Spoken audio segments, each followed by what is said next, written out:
Irānas režīms oficiāli plosa sevi no iekšpuses.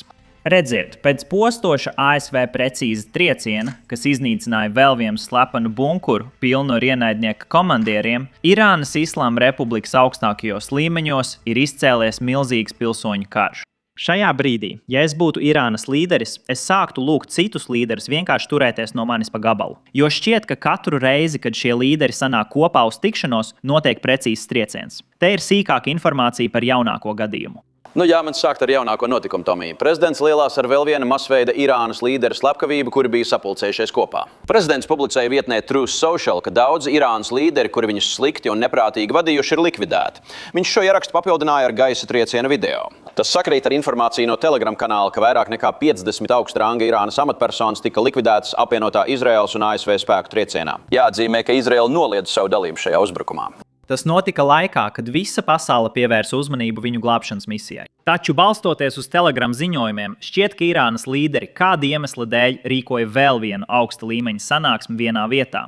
Kā jau iepriekš teicu, es neesmu pārliecināts, kāpēc viņi to turpina darīt. Tagad es vēlos šeit kaut ko precizēt. Mēs precīzi nezinām, vai vienā vietā tikās 50 cilvēki, vai arī kopējais Irānas līderu skaits, kas līdz šim karā ir nogalināti, tagad ir sasniedzis 50. Tas ir kaut kas, ko ziņojumi nav precizējuši. Tomēr viena lieta, ko mēs zinām, ir tā, ka vairāk Irānas līderi ir gājuši bojā, jo viņi turpina tikties vietās, kas ir atklātas. Tagad šie nāves gadījumi rada interesantu dilemmu Irānas iekšienē. Tas rada haosu, un šis haoss izraisa pilsoņu karu režīmu iekšienē. Daži cilvēki tagad aicina uz pamieru. Droši vien tie, kuri, kā jūs saprotat, nevēlas mirt. Bet citi, īpaši tie, kas ir saistīti ar IRGC, pretojas jebkādām sarunām. Lūk, ko es ar to domāju. Šis ir pamiera priekšlikums no viena no Irānas prezidenta tuvākajiem sabiedrotajiem un padomniekiem. Šī cilvēka vārds ir Mohameds Zavats Sarifs. Viņš ir profesionāls diplomāts un cilvēks, kurš no 2013 līdz 2021 gadam bija Irānas ārlietu ministrs. Un tagad viņš ir Irānas prezidenta Peskazana padomnieks. Šis ir 26 punktu priekšlikums, ko viņš nesen publicēja. Pirmie 12 punkti attiecas uz to, ko darīt Irāna, un nākamie 13 punkti attiecas uz to, ko darītu Amerikas Savienotās valstis. Tātad iesim tiem cauri pa vienam. Pirmkārt, Irāna apņemas nekad nemēģināt iegūt kodolieročus. Otrakārt, Irāna samazinātu bagātinātā urāna līmeni zem 3,67%. Treškārt, ratificēt Startautiskās atomenerģijas aģentūras papildu protokolu pastāvīgai uzraudzībai. Ceturtkārt, nodrošināt drošu komerciālo kuģošanu caur Hormuza šaurumu sadarbībā ar Omānu. Piektkārt, parakstīt pastāvīgu neuzbrukšanas paktu ar Amerikas Savienotajām valstīm. Sestkārt, piedalīties reģionālās drošības sistēmā. Septītkārt, nodot bagātināto urānu un ar to saistīto aprīkojumu reģionālajiem bagātināšanas konsorcijiem. Astotkārt, atcelt terorismu saistītos apzīmējumus Amerikas Savienotajās valstīs. Devītkārt, atjaunot diplomātiskos un konsulāros sakarus ar Amerikas Savienotajām valstīm. Desmitkārt, atcelt ceļošanas ierobežojumus ASV pilsoņiem. 11kārt, uzaicināt naftas kompānijas, tostarp amerikāņu, palīdzēt veicināt eksportu. 12kārt, Ķīnai, Krievijai un iespējams reģionālajām valstīm jābūt par garantētājiem neuzbrukšanas līgumam ar Amerikas Savienotajām valstīm. Tagad, pēc mirkļa, mēs runāsim par to, cik saprātīgi ir šie punkti. Bet vispirms apskatīsim arī ASV punktus. Būtībā lietas, kuras Irāna sagaida, lai ASV izpildītu. Pirmais punkts – atcelt vienpusējās ASV sankcijas pret Irānu. Otrais punkts – ļaut Irānai brīvi eksportēt naftu. Trešais punkts – pieņemt, ka Irāna saglabās daļu no kodola programmas, kas nav saistīta ar ieročiem, nevis prasīt pilnīgu bagātināšanas pārtraukšanu. Šis ir ļoti svarīgs punkts, par kuru mums jārunā. Ceturtais punkts – izbeigt ANO drošības padomes rezolūcijas pret Irānu. Piektais punkts – ļaut Irānai normāli piedalīties globālajās piegādes ķēdēs. Sestais punkts – parakstīt pastāvīgu neuzbrukšanas paktu ar Irānu. Sestais punkts – vēlreiz finansēt atjaunošanu Irānā. Septītais punkts – kompensēt Irānas civiliedzīvotājiem zaudējumus. Astotais punkts – piedalīties reģionālās drošības sistēmā. Devītais punkts – palīdzēt izveidot reģionālo bagātināšanas konsorciju. Desmitais punkts – atcelt ar terorismu saistītās apzīmējumus attiecībā uz Irānu. 11. punkts – atjaunot diplomātiskos un konsulāros sakarus ar Irānu. 12. punkts – atcelt ceļošanas ierobežojumus Irānas pilsoņiem. Un 13. punkts – sadarboties tirdzniecības, enerģētikas un tehnoloģiju projektos. Interesanti ir tas, ka šis nav pats sliktākais plāns, kāds pastāv. Tas nozīmē, ka šīs nav maksimālistiskas prasības, ko Irānas amatpersonas izvirza sociālajos tīklos. Taču svarīgi ir arī norādīt, ka tās nav arī maksimālistiskas prasības, ko pēc Irānas domām izvirza ASV puse. Tātad šis piedāvājums ir kaut kur pa vidu. Nav slikts sākuma punkts. Tagad punkti, kas patiešām radīs problēmas, protams, ir bagātināšanas programma. Irāna saka, ka tā no tās neatteiksies, un Savienotās valstis ir ļoti nelokāmas attiecībā uz to, ka tās vēlas, lai Irāna vienkārši atsakās no bagātināšanas programmas. Un ja viņi vēlas turpināt kodolenerģijas programmu, viņi var vienkārši iegādāties urānu no citas valsts. Tā dara daudzas valstis visā pasaulē. Tātad tas noteikti būs liels jautājums sarunu laikā, tāpat kā tas bija iepriekš, kad Savienotās valstis un Irāna risināja sarunas. Tagad citi jautājumi, kurus šis priekšlikums neaptver, ir Irānas balistisko raķešu programma. Tas ir kaut kas, ko ASV vēlas ierobežot. Tātad ne obligāti likvidēt, bet būtībā ierobežot tikai līdz tām balistiskajām raķetēm, kas Irānai ir pašaizsardzībai. Un pēdējais punkts, protams, ir Irānas finansējums reģionu grupējumiem, kas darbojās kā Irānas starpnieki, piemēram, Hamas, Hezbollah un Hūtiem. Priekšlikums šo jautājumu vispār neskar. Un tas ir kaut kas, ko ASV puse vai vismaz Trumpa administrācija uzskatīja par vienu no Obamas vienošanās JCPOA trūkumiem, ko mēs redzējām 2015. gadā. Tā risināja Irānas kodolprogrammas jautājumu, kuram bija savas problēmas, bet tas tomēr bija labāk nekā nekas. Taču tā nerisināja Irānas balistisko raķešu programmu vai tās finansējumu citām grupām. Tas ir viens no iemesliem, kāpēc prezidents Trumps savā pirmajā termiņā no tās izstājās. Vēl viena lieta, uz ko šis priekšlikums it kā norāda, bet nesniedz daudz detaļu, ir Hormuza šaurums, par kuru Irāna tagad saka, ka tā sāks iekasēt nodevu no katra kuģa, kas vēlas tam izbraukt cauri. Taču patiesībā tas nekad nenotiks. Padomājiet, kādā pasaulē tas mūs atkal nogādātu. Tas ir kā pirms 200 gadiem, kad valstis iekasēja nodevas tikai tāpēc, ka šaurums atradās uz viņu robežas. Ja Irāna sāks to darīt, tad arī citas valstis vēlēsies darīt to pašu. Vai tas nozīmē, ka Spānija varēs iekasēt nodevu par savu šaurumu? Apvienotā karaliste varēs iekasēt nodevu savā šaurumā, un tad Dānija varēs iekasēt nodevu Dāņu šaurums? Protams, neviena valsts nevēlētos to darīt, un, protams, šīs valstis nevēlas, lai citas valstis to darītu. Tāpēc ir diezgan saprātīgi sagaidīt, ka Irāna pēc kara nevarēs iekasēt nodevu. Bet tas, ko Irāna varēs panākt izvirzot šo priekšlikumu, būtībā ir iegūt citas piekāpšanās apmaiņā pret to, ka viņi saka, hei, mēs neko nedarīsim Hormuza šaurumā. Tagad vēl viens punkts, ko vēlos pieminēt saistībā ar šo priekšlikumu, ir tas, ka kopā ar priekšlikumu ārlietu ministrs, jeb laikam bijušais ārlietu ministrs, publicēja viedokļu rakstu izdevumā Foreign Affairs. Šajā viedokļu rakstā viņš apgalvo, ka Irāna patiesībā šo karu nezaudē. Taču iemesls, kāpēc viņš vēlas, lai Irāna vienotos par pamieru vai miera līgumu, ir tas, ka ja karš sāsināsies, tas nozīmēs lielākus postījumus Irānas civilajai infrastruktūrai un lielāku kaitējumu pašiem civiliedzīvotājiem. Un tieši tāpēc viņš izvirza šo priekšlikumu, cerot, ka abas puses to uztvers nopietni. Neskatoties uz to, ka šis cilvēks ir ļoti ietekmīgs Irānas iekšienē, un, protams, šobrīd ir tuvs padomnieks Irānas prezidentam, izskatās, ka šis priekšlikums nekur tālāk netiks. Un tas ir tāpēc, ka IRGC ir kategoriski pret to, un viņi publiski iebilst pret šo priekšlikumu, ko izvirzīja bijušais ārlietu ministrs. Kad es saku iebilst, es to domāju diplomātiski, jo viņi dara daudz vairāk nekā tikai runā. Viņi burtiski aicina uz šī cilvēka nāvi. Paklausieties, bet pirms tam īsts atgādinājums nospiest patīk un abonēt pogas zemāk. Mūsu kanāls saskaras ar kaut kādu ēnu aizliegumu, par kuru mēs īsti nezinām, kas notiek, bet jūsu atbalsts noteikti palīdzēs mums atrisināt jebkādas problēmas, kas mums ir. Cerams, ka tā. Mēs īsti nezinām, kā darbojas YouTube algoritms. Tas ir kā melnā kaste, bet ikreiz, kad jūs mūs atbalstāt, tas tiešām mums palīdz. Tagad lūk fragments. Mr. Zarifs, jums ir 3 dienas, lai atzītu, ka kļūdījāties.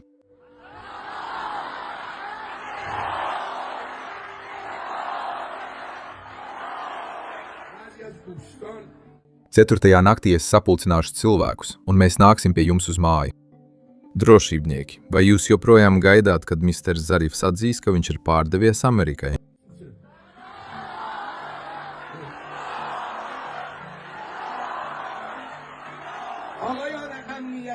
Mēs vērojam visas politiskās frakcijas. Daži šajā karā nav pat skrāpējami gūši. Turpmāk tieši cilvēki uz ielām lems nodevēja likteni.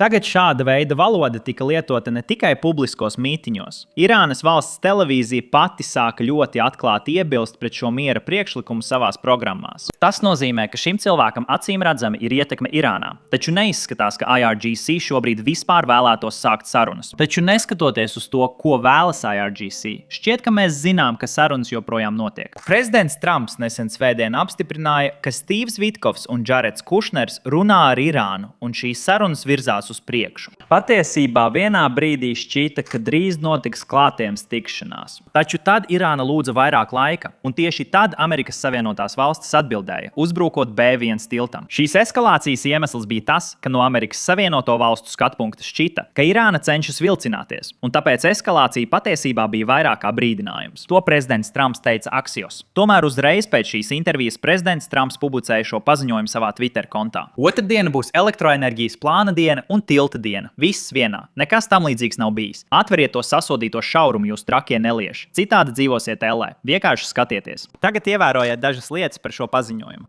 Pirmkārt, protams, tas skaidri norāda uz būtisku eskalāciju, kas radītu daudz problēmu Irānas iekšienē, īpaši civiliedzīvotājiem. Bet papildus tam šīs paziņojums konkrēti pieprasa atvērt Hormuza šaurumu. Tas nepieprasa kodolvienošanos, miera līgumu vai pamieru. Tas vienkārši prasa, lai Irāna ļauj iziet cauri vairāk kuģiem. Papildus šim paziņojumam prezidents Trumps arī apstiprināja, ka Irānas sarunvedējiem ir piešķirta imunitāte, kas nozīmē, ka, cik saprotu, viņi netiks mērķēti šajos triecienos, kamēr viņi ved sarunas. Viņš arī piebilda, ka Irāna būtībā ir atteikusies no sarunām par kodolieročiem, kas nozīmē, ka viņi šajā punktā ir piekāpušies. Patiesībā viņš saka, ka lielākajā daļā punktu viņi ir piekāpušies. Tagad šeit es gribu vienu lietu precizēt. Irāna vienmēr ir teikusi, ka viņi nevēlas kodolieročus. Problēma ir tāda, ka aizkulisēs viņi patiesībā virzās uz kodolieroču izveidi, bagātinot urānu līdz 70% un, protams, būvējot milzīgu balistisko raķešu vairogu. Irānas plāns pirms šī kara sākuma bija diezgan skaidrs – uzbūvēt tik daudz raķešu, lai neviena valsts neuzdrošinātos uzbrukt Irānai. Un tad viņi ķertos pie kodolieroču. Būtībā no tiem 70% urāna nonāktu līdz bumbai. Tas nozīmē, ka pat ja Irāna saka, ka nevēlas kodolieročus, tas īsti neko nenozīmē, jo viņi to ir teikuši visu šo laiku. Tomēr, tā kā mēs runājam par to, kas notiek aizkulisēs, prezidents Trumps tikko atklāja kaut ko interesantu par janvāra protestu, kas notika Irānā. Atceraties, kad miljoniem irāņu izgāja ielās pieprasot režīmu maiņu? Un tad režīms nogalināja no 10 000 līdz 45 000 cilvēku tikai, lai saglabātu varu? Nu, uzminiet, kas notika tālāk. Izskatās, ka ASV mēģināja palīdzēt protestētājiem, nosūtot ieročus, taču, diemžēl, šie ieroči nekad nenonāca galamērķī. Paklausieties, kas notika. Tagad prezidents sniedz arī jaunus sīkumus par to, kas notika šī gada sākumā, kad Irānas režīms izgāja ielās un, kā prezidents man stāsta, savā valstī noslapkavoja 45 000 civiliedzīvotāju. Pēc tam, kad tas notika, prezidents Trumps man teica, ka Amerikas Savienotās valstis nosūtīja ieročus Irānas protestētājiem. Viņš man stāsta, ka mēs nosūtījām viņiem daudz ieroču. Mēs tos nosūtījām kurdiem, un prezidents saka, ka viņš domā, ka kurdi tos paturēja. Viņš turpināja sakot, ka mēs nosūtījām ieročus protestētājiem, daudz ieroču. Tātad vairāki virsraksti no manas sarunas ar prezidentu Trumpu. Viss tas notiek vairāk nekā mēnesi pēc operācijas Epic Fury sākuma un pēc veiksmīgās ASV operācijas, kas naktī izglāba iestrēgušo ASV karavīru Irānas teritorijā.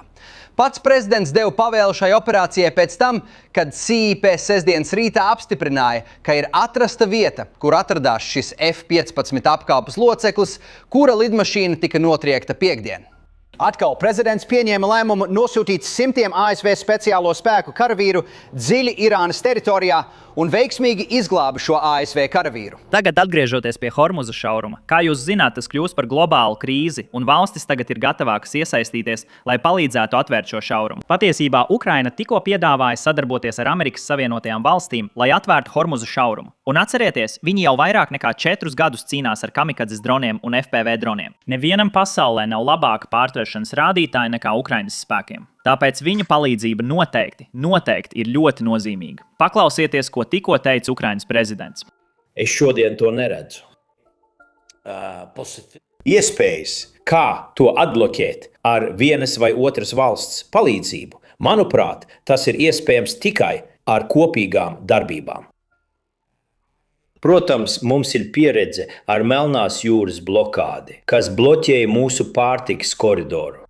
Un kas notika kara gados. Pirmajā gadā mēs veicām sarunas, pat kara laikā. Mēs veicām sarunas ar Krieviem, ar Turcijas starpniecību. Šim pārtikas koridoram ir jādarbojas, jo tas nav par Ukrainu un Krieviju. Tas ir par Krieviju, kas bloķē pārtiku citiem kontinentiem. Es domāju, ka situācija ar deficītu ir līdzīga, bet mūsu gadījumā tas galvenokārt bija par lauksaimniecības sektoru, un šeit tas ir par enerģētiku. Mans viedoklis, pēc manas pieredzes, ko mēs varam darīt. Pirmkārt, tie ir divi paralēli virzieni – karš un enerģētikas sarunas. Manuprāt, nevajag to sasaistīt kopā, balstoties uz mūsu pieredzi. Kas mums bija? Krievija bloķēja šo koridoru, Melnās jūras koridoru, un viņi gribēja to izdarīt vienreiz, otrreiz. Sākumā viņi to darīja reiz mēnesī, tad sāka darīt reiz nedēļā, un pēc tam viņi sāka to bloķēt gandrīz katru dienu. Tāpēc mēs izstājāmies no šīm sarunām un sapratām, kā paši kontrolēt šo koridoru. Tātad šis ir otrais solis. Tam ir nepieciešama pārtvērēji, militārais konvojs, kā arī elektroniskās karadarbības sistēmas, ieskaitot tankuģus vai kuģus, uz kuriem jāuzstāda šīs sistēmas. Tā ir liela programma. Mēs esam gatavi palīdzēt ar to. Bet, manuprāt, šobrīd mēs neesam iesaistīti Hormūza jautājumā, tāpēc neviens mums par to nejautāja. Un tāpēc mēs vienkārši dalāmies ar savām zināšanām. Un ja puses to vēlēsies, tās varēs to izmantot. Un tad mums ir arī paziņojums no AAE, kas saka, ka viņi ir gatavi sadarboties ar ASV, ja pret Irānu tiks izmantots jūras spēks. AAE saka, ka viena valsts nevar turēt Hormūza šaurumu ķīlā un ir gatava pievienoties jebkurai ASV vadītai iniciatīvai, lai nodrošinātu drošu kuģošanu Hormūza šaurumā. Tas nozīmē, ka arvien vairāk valstu iesaistās un uz Irānu tiek izdarīts lielāks spiediens. Un nākamā nedēļa mums daudz ko pastāstīs par to, cik bīstams šis karš varētu kļūt.